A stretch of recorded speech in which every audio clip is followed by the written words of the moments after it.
ছেলেটা কিছু খেলো? জানো, ওর জ্ঞান ফিরে এসেছে। এ অল্প দিনেই সুস্থ হয়ে যাবে। আমিও এই কামনাই করি। কি হলো রে? বাইরে একটা লোক এসে, কি ভয়ঙ্কর দেখতে। চলো দিন দেখি। আমি যাবো না, তোমরা যাও।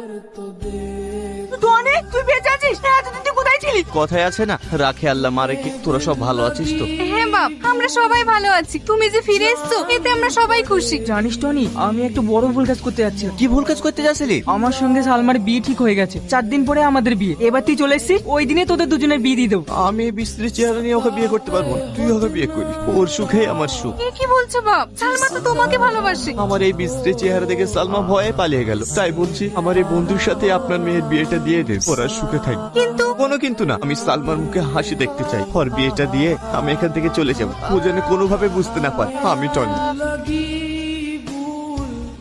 তুমি এই লোকটাকে কেন বাড়িতে আশ্রয় দিয়েছো? এর বিচ্ছিরি চেহারা দেখে আমার এতে খুব